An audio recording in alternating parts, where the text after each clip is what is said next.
Friends, welcome back to my channel. അപ്പോൾ ഇന്നും ഒരു സെയിൽ വീഡിയോ ആയിട്ടാണ് വന്നിരിക്കുന്നത്. അപ്പോൾ നമ്മുടെ ഫസ്റ്റ് പ്ലാന്റ് എന്ന് പറയുന്നത് ഈ ഒരു പ്ലാന്റാണ് കേട്ടോ. ഇത് പനാമ റോസാണ്. പനാമ റോസിൻ്റെ പിങ്കാണിത്. ഇത് ഓറഞ്ച് നമ്മുടെ കയ്യിൽ സെയിലിനുണ്ടായിരുന്നു. അപ്പോൾ ഇപ്പോൾ നമുക്കത് ഔട്ട് ഓഫ് സ്റ്റോക്കാണ്. അത് കുറച്ചധികം പേര് നമ്മുടെ അടുത്ത് ചോദിച്ചിരുന്നു. നമുക്ക് ഇതുവരെ അതിൻ്റെ സ്റ്റോക്ക് പിന്നെ എത്തിയിട്ടില്ല. അപ്പോൾ നമുക്കിപ്പോൾ ഉള്ളത് പനാമ റോസിൻ്റെ പിങ്കാണ്. ഈ കാണുന്നതാണ് കേട്ടോ പ്ലാന്റിൻ്റെ സൈസ് എന്ന് പറയുന്നത്. നല്ല ഭംഗിയാണ്, ദിവസങ്ങളോളം നിൽക്കുന്ന ഒരു ഫ്ലവറിങ് പ്ലാന്റ് ആണ്. അതുപോലെ തന്നെ കട്ടിങ്സ് വെച്ചും പിടിപ്പിച്ചെടുക്കാം. പിന്നെ അത്യാവശ്യം നല്ല വെയിൽ വേണം, ഓവറായിട്ടുള്ള കെയറിങ് ഒന്നും ആവശ്യമില്ല. പെട്ടെന്ന് പിടിപ്പിച്ചെടുക്കാൻ പറ്റുന്ന പ്ലാന്റ് തന്നെയാണ്.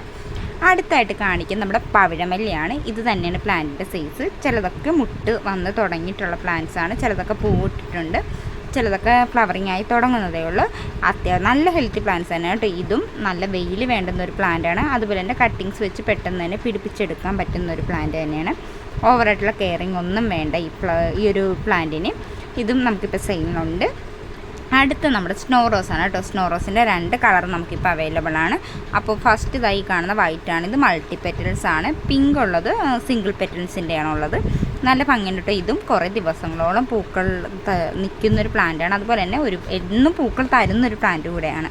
എപ്പോഴും നല്ല കുഞ്ഞു കുഞ്ഞു നക്ഷത്രങ്ങൾ പോലത്തെ ചെറിയ ചെറിയ പൂക്കളാണ് ഒരുപാട് ഉണ്ടാകും കേട്ടോ. നല്ല തിക്കായിട്ട് ഫ്ലവർ ഉണ്ടാകുന്നൊരു പ്ലാന്റാണ്. അടുത്ത നമ്മുടേതായി ഒരു സുന്ദരിക്കുട്ടിയാണ്. അപ്പോൾ ഇതിൻ്റെ ഒരു 4 കളർ നമ്മുടെ അടുത്ത് ഇപ്പോൾ അവൈലബിൾ ആണ്. ബാക്കി എല്ലാ കളറും ഔട്ട് ഓഫ് സ്റ്റോക്കാണ്. അപ്പോൾ നമ്മുടെ മഞ്ഞ, പിന്നെ വെള്ള, മജന്ത, പിങ്ക്, ഈ 4 കളറാണ് ഇപ്പോൾ നമ്മുടെ കയ്യിൽ അവൈലബിൾ ആയിട്ടുള്ളത്. ബാക്കി എല്ലാ പ്ലാന്റ്സും തന്നെ നമുക്കിപ്പോൾ ഔട്ട് ഓഫ് സ്റ്റോക്ക് ആയിട്ടുണ്ട്.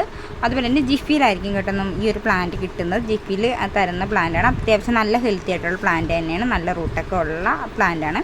പിന്നെ ഇതിൻ്റെ ഒരു കെയറിങ് എന്ന് പറയുമ്പോഴത്തേക്കും ഓവറായിട്ടുള്ള വാട്ടറിങ് കൊടുക്കേണ്ട, ഒരുപാട് ശ്രദ്ധ ഒട്ടും വേണ്ടാത്തൊരു പ്ലാന്റാണ്. അപ്പോൾ പ്ലാന്റ്സൊക്കെ ഒരുപാട് ശ്രദ്ധിക്കാൻ പറ്റാത്തവർക്ക് വളർത്തിയെടുക്കാൻ പറ്റുന്നൊരു പ്ലാന്റ് തന്നെയാണ് കേട്ടോ ഇത്.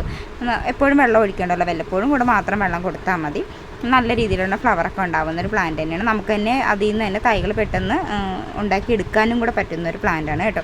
അപ്പോൾ ഈ കാണുന്ന തന്നെ നല്ല ഹെൽത്തി ആയിട്ടുള്ള പ്ലാന്റ്സ് തന്നെയാണ്. അപ്പോൾ ഇതുപോലുള്ള പ്ലാന്റ്സൊക്കെ നിങ്ങൾക്ക് ആവശ്യമുണ്ടെന്നുണ്ടെങ്കിൽ നമ്മുടെ വാട്സപ്പ് നമ്പറിൽ പെട്ടെന്ന് കോൺടാക്ട് ചെയ്യാവുന്നതാണ്. അടുത്തതായി ഈ ഒരു പ്ലാന്റാണ്. ഇതിൻ്റെ പേര് എനിക്കറിയത്തില്ല, പക്ഷേ ഭയങ്കര മണമാണ് കേട്ടോ. നല്ല അടിപൊളി പ്ലാന്റാണ്. ഇതും അതുപോലെ തന്നെയാണ് കേട്ടോ. കുറേ ദിവസങ്ങളോളം പൂക്കൾ വാടാതെ നിന്നോളും. ശരിക്കും പറഞ്ഞാൽ ഈ ഫ്ലവർ കാണുമ്പോഴത്തേക്കും എനിക്ക് നമ്മുടെ പ്ലാന്റിൻ്റെ പേര് മറന്നു. ഒരു ഫ്ലവറായിട്ട് ഒരു പൂവിൻ്റെ പേര് എനിക്ക് ക്ലിയറായിട്ട് ഓർമ്മയില്ല കേട്ടോ. നല്ല ഭംഗിയാണ്, പക്ഷേ അതുപോലെ തന്നെ നല്ല മണമുണ്ട്. അടുത്ത നമ്മുടേതായി മണിക്കൊന്നയാണ്. മണിക്കൊന്ന പ്ലാന്റ്സ് ഇപ്പോൾ അത്യാവശ്യം നല്ല ഹെൽത്തി ആയിട്ടുള്ള പ്ലാന്റ്സ് തന്നെ നമ്മുടെ അടുത്ത് അവൈലബിൾ ആയിട്ടുണ്ട്. അതുപോലെ തന്നെ നിങ്ങൾക്ക് ഈ ചാനൽ ഇഷ്ടപ്പെടുകയാണെന്നുണ്ടെങ്കിൽ, നമ്മുടെ വീഡിയോസൊക്കെ ഇഷ്ടമാണെങ്കിൽ നമ്മുടെ ചാനൽ സബ്സ്ക്രൈബ് ചെയ്യുക, ലൈക്ക് ചെയ്യുക, ഷെയർ ചെയ്യുക, കമൻറ്റ് ചെയ്യുക. അതുപോലെ തന്നെ ഓഫർ പ്രൈസിൽ ഒരുപാട് വീഡിയോസ് പുറകെ വരുന്നുണ്ട്. അപ്പോൾ നമ്മുടെ വീഡിയോസൊക്കെ എല്ലാവരും കഴിവതും കാണുക, സപ്പോർട്ട് ചെയ്യുക. അതുപോലെ തന്നെ എല്ലാത്തിൻ്റെയും ലിമിറ്റഡ് ആയിട്ടുള്ള സ്റ്റോക്കുകൾ മാത്രമേ ഉള്ളൂ. അപ്പോൾ വേണ്ടുന്നവർ പെട്ടെന്ന് ഓർഡർ ചെയ്യുക. പുതിയ വീഡിയോ ഇട്ട് കാണാം. ബൈ.